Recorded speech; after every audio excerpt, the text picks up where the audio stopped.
கேரக்டர்ஸாக பல pan Indian characters வந்திருந்தாலுமே அதெல்லாம் சரியாக யூஸ் பண்ணப்படலைங்கிற ஒரு பல கேள்வி இருந்தது. அமீர் கான் அவர்களாக இருக்கட்டும், இல்லை வந்து நாகார்ஜுனா அவர்களாக இருக்கட்டும். இந்த ஒரு விஷயத்தை எப்படி பார்க்குறீங்க? அது உண்மைதான். அது எனக்கு தெரிஞ்சு சௌபின் சாகிர் மட்டும்தான் அந்த படத்தில் சிறப்பாக பயன்படுத்தப்பட்டிருக்கிறார், சிறப்பாக நடிச்சிருக்கார். என்ன மற்ற எல்லா கேரக்டருமே பார்த்தீங்கன்னா கிட்டத்தட்ட ஒரு திணிப்பு தான். இப்போ நாகார்ஜுனா கேரக்டர் எடுத்துக்கிட்டிங்கன்னா படத்தினுடைய வில்லன் அவர்.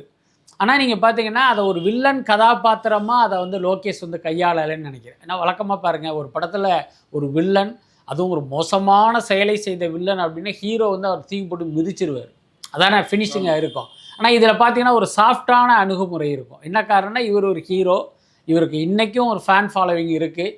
இவரை தூக்கி போட்டு மிதித்தோம் அப்படின்னா அந்த ஆந்திரா ரசிகர்கள் கடுப்பாயிடுவாங்க, அது வந்து படத்தினுடைய வெற்றிக்கு பாதிக்கும். அப்படிங்கிறதுனால அதில் வந்து ஒரு சாஃப்டான ஒரு அப்ரோச் அதுக்குள்ளார இருக்கும். நீங்கள் வந்து அதை வெறுமனே ஒரு கதாபாத்திரமாக மட்டும் டீல் பண்ணியிருந்தீங்க அப்படின்னா இந்த பிரச்சனையே இருந்திருக்காது. அதுக்கடுத்து பார்த்தீங்கன்னா உபேந்திரா கிட்டத்தட்ட படம் முடிய போகும், டுவர்ட்ஸ் கிளைமாக்ஸ் போகும்போது உபேந்திரா எங்கடா இன்னும் காணுன்னு நம்ம தேடுவோம். அதுக்கப்புறம் அவர் வருவார். கிட்டத்தட்ட ஒரு பாடி கார்டு மாதிரி தான் அவரையே பயன்படுத்தியிருக்காங்க.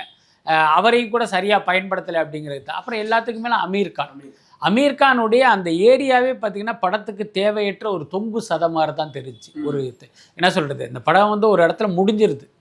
ஒரு படத்தில் ஒரு வில்லனுக்கும் ஹீரோவுக்குமான மோதல் தான் கதை அப்படின்னா, அந்த வில்லன் எந்த இடத்துல அழிக்கப்படுகிறானோ அந்த இடத்துலேயே படம் முடிஞ்சு போச்சு.